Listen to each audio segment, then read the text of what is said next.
ನಿಮಗೆ ಗೊತ್ತಾ ಶಿವನಿಗೂ ದಶಾವತಾರಗಳಿವೆ? ಇಲ್ಲಿದೆ ವಿವರ. ಶಿವರಾತ್ರಿ ಹತ್ತಿರ ಬರುತ್ತಿದೆ. ವಿಷ್ಣು ದಶಾವತಾರಗಳನ್ನು ಎತ್ತಿ ಲೋಕ ಕಲ್ಯಾಣ ಮಾಡಿದ್ದು ನಿಮಗೆ ಗೊತ್ತಿದೆ. ಹಾಗಾದರೆ ಶಿವನಿಗೆ ಯಾವುದೇ ಅವತಾರಗಳಿವೆ ಇಲ್ಲವೇ? ಇವೆ. ವಿಷ್ಣುವಿನಂತೆಯೇ ಶಿವನು ಹಲವು ಅವತಾರಗಳು ಮೂಲಕ ಲೋಕ ಕಲ್ಯಾಣದ ಕಾರ್ಯಗಳನ್ನು ಮಾಡಿದ್ದಾನೆ. ಹಿಂದೂಗಳ ಅತ್ಯಂತ ಶ್ರದ್ಧಾಭಕ್ತಿಯ ದೇವರುಗಳಲ್ಲಿ ಒಬ್ಬನಾದ ಭಗವಾನ್ ಶಿವ ಹಲವಾರು ಗುರಿಗಳನ್ನು ಸಾಧಿಸುವ ಸಲುವಾಗಿ ಶಿವ ವಿವಿಧ ರೂಪಗಳಲ್ಲಿ ಕಾಣಿಸಿಕೊಂಡ. ಪ್ರತಿ ಅವತಾರವು ಅವನ ದೈವಿಕ ಸಾರದ ವಿಭಿನ್ನ ಅಂಶವನ್ನು ತೋರಿಸುತ್ತದೆ. ಶಿವನ ಈ ವಿವಿಧ ರೂಪಗಳು ಭಕ್ತರಿಗೆ ಆಧ್ಯಾತ್ಮಿಕ ಜ್ಞಾನೋದಯವನ್ನು ಪಡೆಯಲು ಮತ್ತು ಅವರು ಬಯಸಿದ ಗುರಿಗಳನ್ನು ಸಾಧಿಸಲು ಸಹಾಯ ಮಾಡುತ್ತವೆ. ಶಿವನ 10 ಅವತಾರಗಳ ವಿವರ ಇಲ್ಲಿದೆ. ಮೊದಲನೇದಾಗಿ ಪಶುಪತಿನಾಥ. ಪಶುಪತಿನಾಥ ಎಂದರೆ ಎಲ್ಲ ಜೀವಿಗಳ ಒಡೆಯ. ಶಿವನ ಈ ರೂಪ ಎಲ್ಲ ಜೀವಿಗಳಿಗೆ ದಯೆಯನ್ನು ತೋರಿಸುತ್ತದೆ. ಪ್ರಕೃತಿಯೊಂದಿಗೆ ಪ್ರಾಣಿ ಪಕ್ಷಿಗಳೊಂದಿಗೆ ಸಾಮರಸ್ಯದಿಂದ ಬದುಕುವುದನ್ನು ಈ ಅವತಾರ ಕಲಿಸುತ್ತದೆ. ನೇಪಾಳದಲ್ಲಿ ಪಶುಪತಿನಾಥನ ದೇವಸ್ಥಾನ ಅತ್ಯಂತ ಪ್ರಸಿದ್ಧವಾಗಿದೆ. ಅಲ್ಲಿ ಶಿವನನ್ನು ರಕ್ಷಕ ದೇವತೆ ಎಂದು ಪೂಜಿಸಲಾಗುತ್ತದೆ. ಎರಡನೇದಾಗಿ ನಟರಾಜ. ಭಗವಾನ್ ಶಿವನ ನಟರಾಜ ಸ್ವರೂಪವು ಆತ ಕಾಸ್ಮಿಕ ಡ್ಯಾನ್ಸರ್ ಎಂಬುದರ ಸೂಚನೆ. ಇದರಲ್ಲಿ ಆತ ತಾಂಡವ ನೃತ್ಯ ಪ್ರದರ್ಶಿಸುತ್ತಾನೆ. ಶಿವನ ಈ ರೂಪವು ಬ್ರಹ್ಮಾಂಡದ ಸೃಷ್ಟಿ, ಸಂರಕ್ಷಣೆ ಮತ್ತು ವಿನಾಶದ ಚಕ್ರಗಳನ್ನು ಸೂಚಿಸುತ್ತದೆ.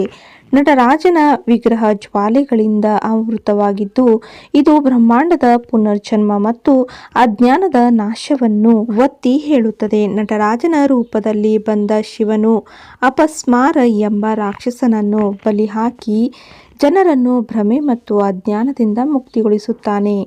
ಅರ್ಧನಾರೀಶ್ವರ.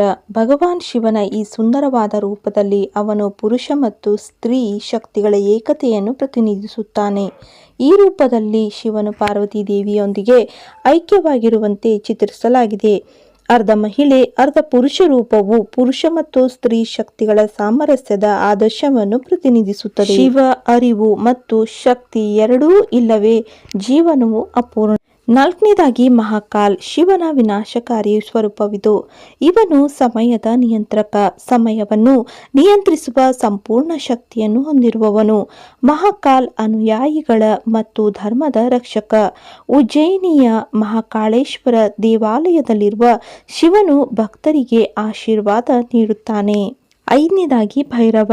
ಭಗವಾನ್ ಶಿವನ ಉಗ್ರ ಅಭಿವ್ಯಕ್ತಿಗಳಲ್ಲಿ ಒಂದಾದ ಭೈರವ ರಕ್ಷಣೆ ಮತ್ತು ವಿನಾಶ ಎರಡಕ್ಕೂ ಸಂಪರ್ಕ ಹೊಂದಿದೆ. ಈ ಅವತಾರದಲ್ಲಿ ಶಿವನು ಸಾಮಾನ್ಯವಾಗಿ ತ್ರಿಶೂಲವನ್ನು ಹೊಂದಿರುತ್ತಾನೆ. ಆತನ ಭಯಾನಕ ಮುಖವು ಅಜ್ಞಾನ, ಅಹಂ ಮತ್ತು ಭಯದ ನಾಶವನ್ನು ಪ್ರತಿನಿಧಿಸುತ್ತದೆ. ದಕ್ಷಿಣಾಮೂರ್ತಿ. ಭಗವಾನ್ ದಕ್ಷಿಣಾಮೂರ್ತಿಯು ಶಿವನ ಮತ್ತೊಂದು ಸ್ವರೂಪ. ಈತ ಶಿಕ್ಷಕ ಅಥವಾ ಗುರು. ಭಗವಾನ್ ಶಿವನು ಜ್ಞಾನಾನ್ವೇಷಕರ ಗುರುಗಳ ಗುರು. ಈ ರೂಪದಲ್ಲಿ ಅವನು ಆಲದ ಮರದ ಕೆಳಗೆ ಕುಳಿತಿರುವಂತೆ ಚಿತ್ರಿಸಲಾಗಿದೆ. ಈ ಅವತಾರ ಜ್ಞಾನೋದಯ ಮತ್ತು ಸ್ವಯಂ ಸಾಕ್ಷಾತ್ಕಾರದ ಮೌಲ್ಯವನ್ನು ಒತ್ತಿ ಹೇಳುತ್ತದೆ. ಏಳನೇದಾಗಿ ವೀರಭದ್ರ. ಶಿವನ ಮತ್ತೊಂದು ಯೋಧ ಅಭಿವ್ಯಕ್ತಿ ವೀರಭದ್ರ. ಶಿವನ ಸತ ದಾಕ್ಷಾಯಿಣಿ.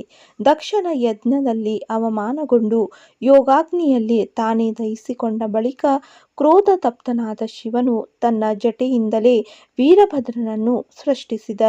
ವೀರಭದ್ರನು ದಕ್ಷನನ್ನು ಅವನ ಅನುಯಾಯಿಗಳನ್ನು ನಾಶ ಮಾಡಿದ. ಈ ಉಗ್ರ ಅವತಾರವು ಧರ್ಮ ಮತ್ತು ಸದಾಚಾರದ ಶಕ್ತಿಯನ್ನು ಪ್ರತಿನಿಧಿಸುತ್ತದೆ. ಭಕ್ತರ ನೈತಿಕ ತತ್ವಗಳನ್ನು ರಕ್ಷಿಸಿ ಅನ್ಯಾಯವನ್ನು ವಿರೋಧಿಸಲು ಪ್ರೇರೇಪಿಸುತ್ತದೆ. ಎಂಟನೇದಾಗಿ ಅಘೋರ. ಅಘೋರನೆಂದರೆ ತಪಸ್ವಿ ಸ್ವರೂಪ ಮತ್ತು ವಿಧ್ವಂಸಕ ಸ್ವರೂಪವೂ ಹೌದು. ಅಘೋರ ಎಂಬುದು ಸ್ಮಶಾನವಾಸಿ, ಕಠಿಣವಾದ ತಂತ್ರದ ಮಾರ್ಗಗಳನ್ನು ಅನುಸರಿಸುವ ತಪಸ್ವಿಯ ಅನ್ವೇಷಕ. ಅಂತಿಮವಾಗಿ ಮರಣವನ್ನು ಸ್ವೀಕರಿಸುವುದನ್ನು, ವಸ್ತು ಪ್ರಪಂಚದಿಂದ ನಿರ್ಗಮನವನ್ನು ಇದು ಪ್ರೋತ್ಸಾಹಿಸುತ್ತದೆ. ಜೀವನ ಸಾವಿನ ಚಕ್ರವನ್ನು ಮೀರಿ ಆಧ್ಯಾತ್ಮಿಕವಾಗಿ ಮೇಲೆ ಏರಲು ಸೂಚಿಸುತ್ತದೆ. ಒಂಬತ್ತನೇದಾಗಿ ರುದ್ರ. ರುದ್ರ ಭಗವಾನ್ ಶಿವನ ಉಗ್ರ ರೂಪ. ಈತ ಚಂಡಮಾರುತದಂತಹ ದೇವರು. ಇವನು ಆರಂಭಿಕ ವೈದಿಕ ಶಿವನ ಅಭಿವ್ಯಕ್ತಿ ಕೂಡ. ನಾಜೂಕಲ್ಲದ ಮತ್ತು ಉಗ್ರವಾದ ಸ್ವರೂಪ ರುದ್ರ. ಪ್ರಕೃತಿ, ಬೇಟೆ, ಬಿರುಗಾಳಿ, ಕಾಡುಗಳು ಅವನ ಸಂಪರ್ಕ ಹೊಂದಿವೆ. ವಿನಾಶದ ಶುದ್ಧೀಕರಣ ಶಕ್ತಿಗೆ ರುದ್ರ ಸಂಕೇತ. ಇದು ಪುನರ್ಜನ್ಮಕ್ಕೆ ಜಾಗವನ್ನು ನೀಡುತ್ತದೆ. 10ನೇದಾಗಿ ಕಾಲಭೈರವ.